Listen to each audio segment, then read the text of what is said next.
I'd like to join the body retrieval unit. Who was down there? Just a little farther. My husband.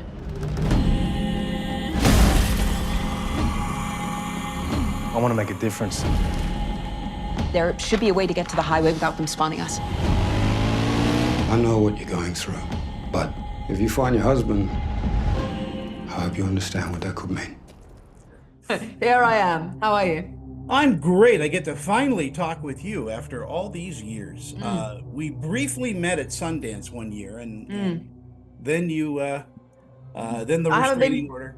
Yeah, I haven't been back to Sundance since, but that was such a wonderful festival experience. Well, since I live here, I go every year. But boy, Yeah. that was I was just bowled over. I was starstruck. What can I say? Thank you. Congratulations on one of the finest zombie movies I think I've ever seen. Wow, thank you. And I've seen a lot because I'm old. But I'll tell you, this has so many twists and turns in it. It's and you are just a kick-ass character. I mean, what a great role to have. Yeah. I was really, I really loved the script, and I was really thrilled to be thought of, and then was really thrilled to be able to embody Ava. And what's strange is I didn't know how personal it was to Zach until after we finished filming. And then I thought, wow, that level of intimacy with his life that he had sort of touched on to make the film, there's a real beauty in being trusted with that.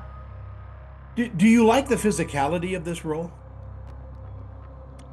Yeah, but it's interesting because it didn't feel so, I mean, of course there's physicality, but it felt so like the physical journey was really being driven by the emotional one, which was, and she is, I mean, she's a physiotherapist, but everything is so reactive. Everything she's just trying to get through. Strangely, that ended up feeling, even when I was doing the moment on the bus, I was like, oh my God, a physical moment. But otherwise it felt so emotionally driven. And is that what attracted you to the film? Yeah, I felt like I really understood Ava. I understood how far she was willing to go in order to get an answer and say goodbye and find closure. The difficulties that she's had in her marriage in recent history, the fact that she is fallible like we all are and has made a terrible choice, and is also seeking forgiveness for that, and she doesn't know if she's going to get that.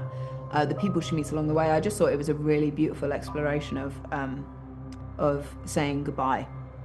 What do you think audiences are going to take away from the experience of watching the film? Well, my mum watched it and said, oh my God, that was so sad. And my sister watched it and said, oh my God, that was so scary. And that tends to have been the general, I feel like it's a real, what a person has been through is what they will take more from the movie. But certainly when we screened it at South by Southwest, experiencing the teeth noise and experiencing the scares with a big audience is really, really fun. It's got a terrific soundtrack and all of that. Hey, my time is all up. I have to go, but I can't wait for you to, play Ray again. Thank you. Yeah, I'm so excited about that. Hopefully I'll talk with you on that one. Yeah, thank you so much.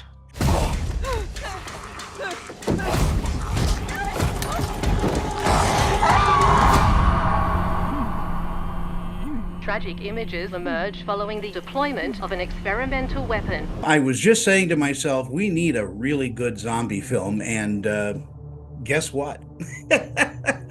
You got one. You provided me with one, so congratulations on We Bury the Dead. Oh, thanks, mate. Yeah, I'm glad you liked it. It's a bit different, but hopefully people will see that it's a fresh take on the genre. It is. I wasn't expecting what I was, what I saw. I thought it was just going to be a run-of-the-mill, let's get them. And you just made an edge-of-your-seat thriller, and it's so much fun to sit through. Oh, great, mate. That's awesome. Yeah, it was great to do. It was great to do in Australia. Obviously, great to stay at home and just kind of cool that these zombies. We don't know who they are. They kind of change as the movie goes. Are they alive? Are they dead? Do they think? Do they have feelings? Yeah, well, that's the question in the film. And talk to me a little bit about Clay and his arc. So we find Claire at the start of the film in the same situation as Ava, and they're put in the same unit together. And they go on this crazy journey. He decides to help her find her husband, which is her main, goal of the film. And by the end of the film, we realize that Clay's there as a volunteer, not as punishment or a circumstance. He's volunteering to be a part of this horrible unit, which is a body retrieval unit to retrieve all the dead bodies and contaminated bodies and put them, somewhere. So it's a story. He is a recluse. He's kind of the bad boy of the film. I don't know if my bad boy is very good, but well, some of your goodness bleeds through. We'll just say, a tattoo and a cigarette. It's crazy what you can achieve. But boy, what a role! Yeah, it was great. It was a good chance to do something that's there was one main thing for him, and it carried through the entire film, and he just had this longing to go back to his family, and he had this grief and this self-forgiving problem that he had to kind of obviously overcome by the end of the film. But he was a fun character to play, riding motorbikes and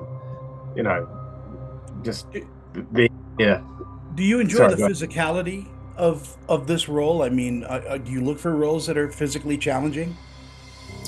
Yes and no. There was the great thing about this film. It wasn't classic hero. It wasn't.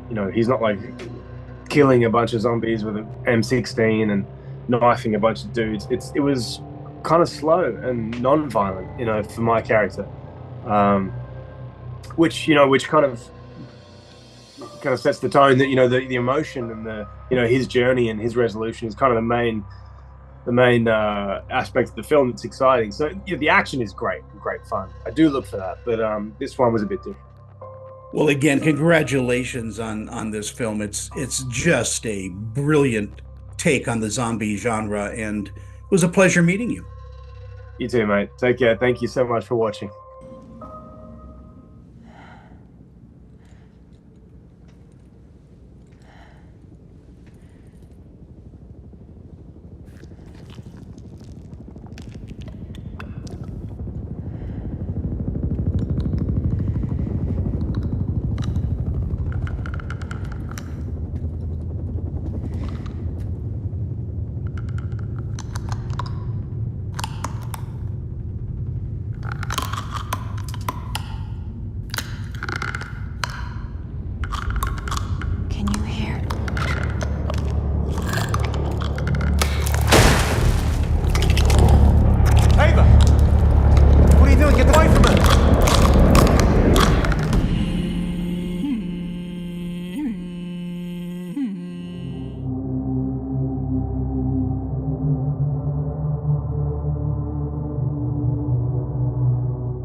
My name is Ellie. It is my lifelong dream to attend an Ivy League school. You are actually the person I was looking for.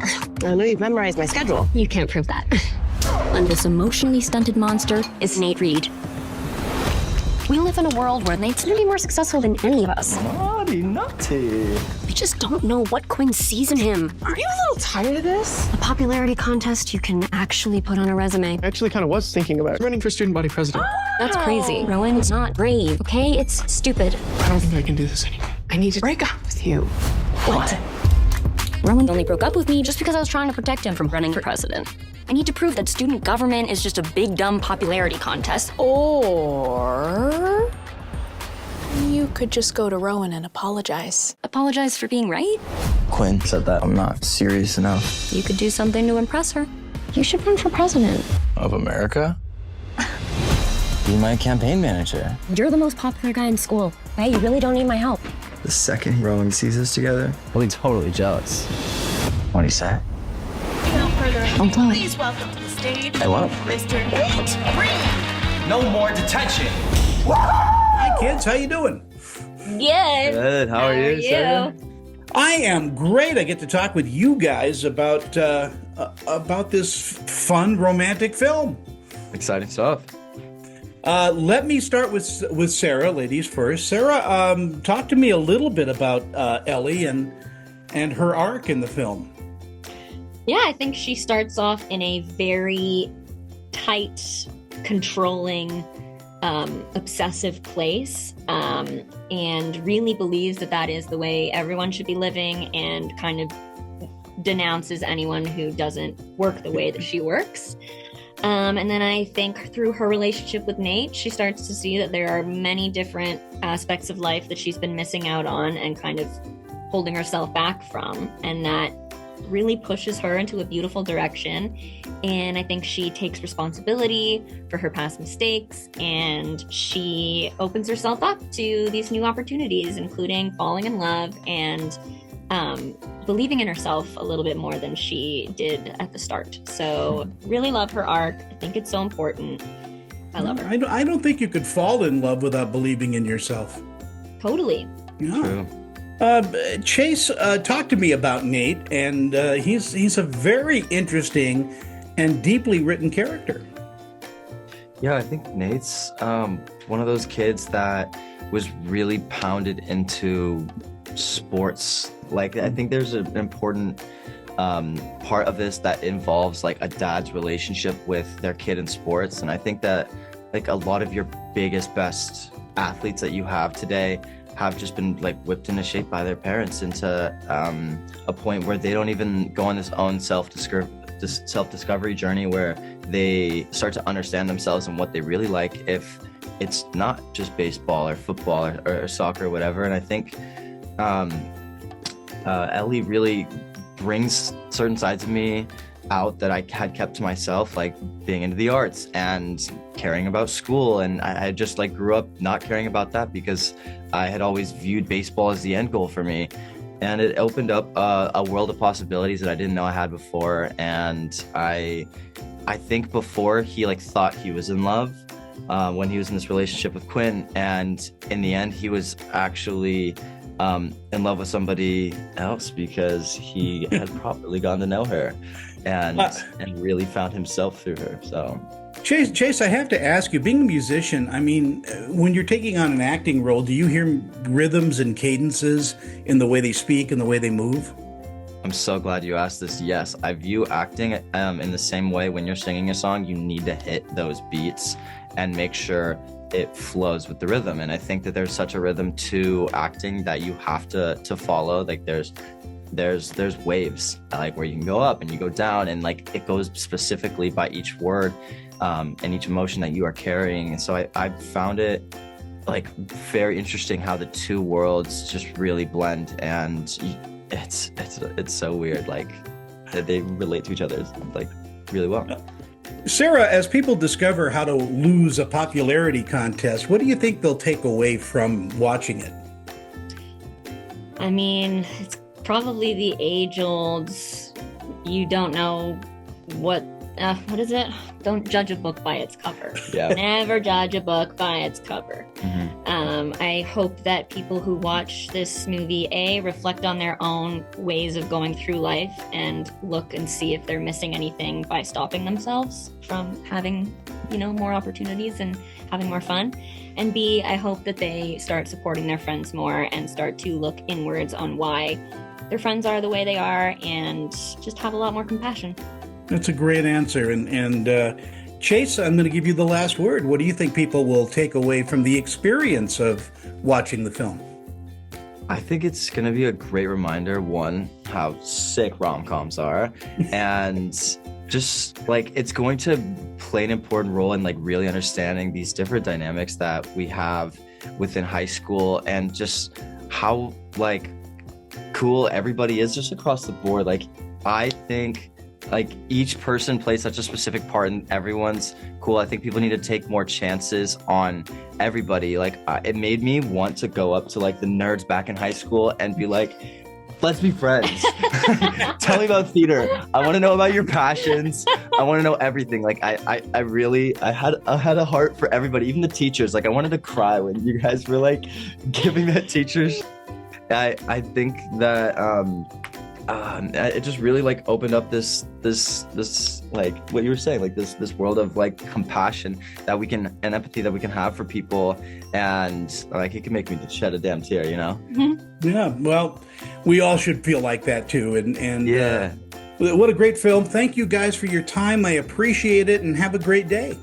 Thank you. much. You too, man. Bye-bye. Thanks, Tony. Bye. I'm just happy Nate's with someone who makes him actually want to try. With someone, you're in way over your head, Ellie. You have to control everyone around you. I'm in it to win it. I'm not gonna go crazy, but I'm not backing down either.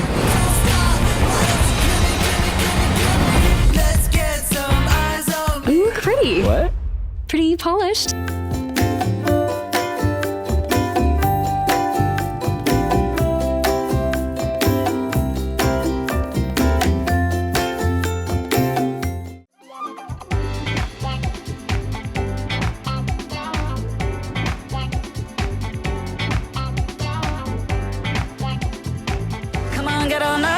Let me ask you something.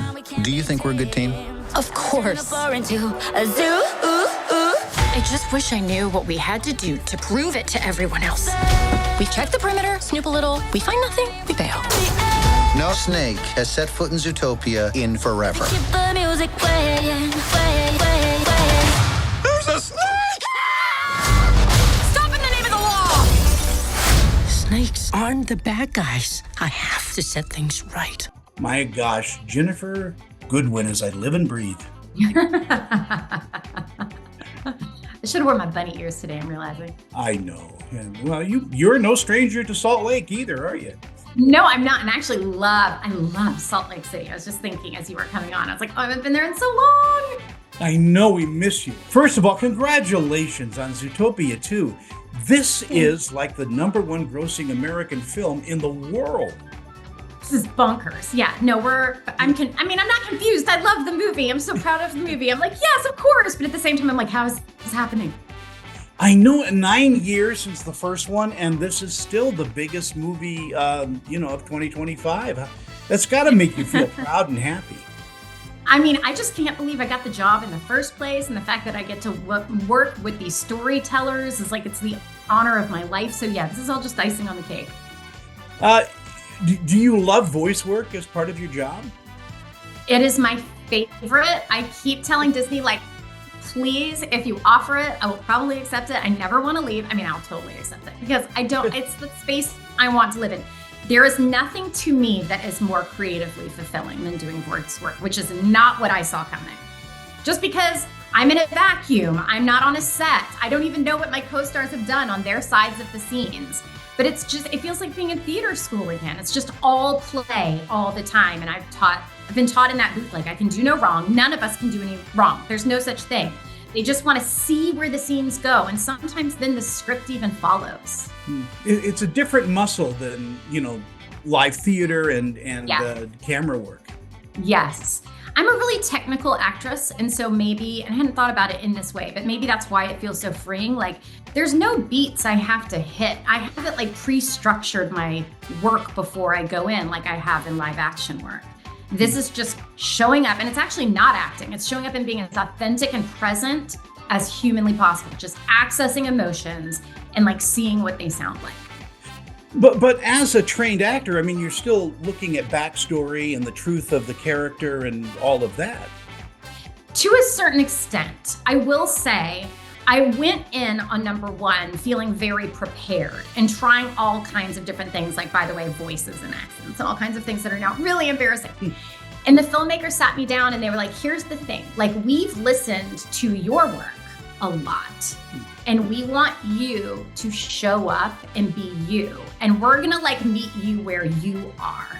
So like, it's kind of, how would you react in this situation? How do you feel going through this? And we're gonna work from that place. As audiences rediscover the film, I mean, it's just incredible. I mean, I know people that have seen the movie 5 times. Oh, yay! Me too, I've seen it a bunch. What do you think people get from watching the Zootopia movies? I think that there's just there are endless opportunities to glean. There are Easter eggs everywhere. I find them both laugh out loud funny. I catch different things every time.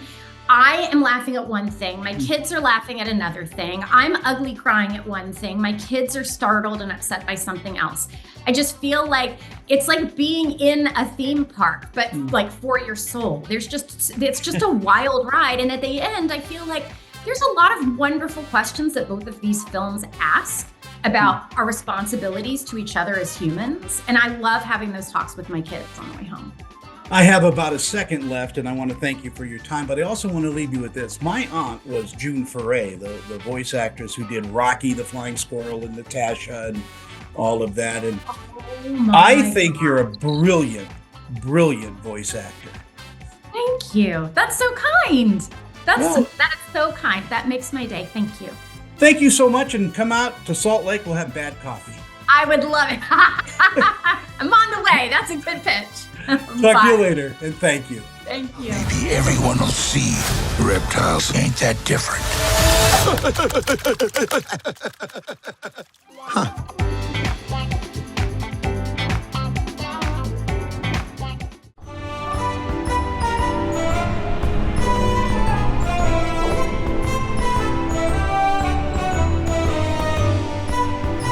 Thanks for watching Screen Chatter tonight. If you'd like to know more about the show, just log on to our website at screenchatter.com. And you can also follow us on social media platforms like Facebook, Instagram, X, and Blue Sky.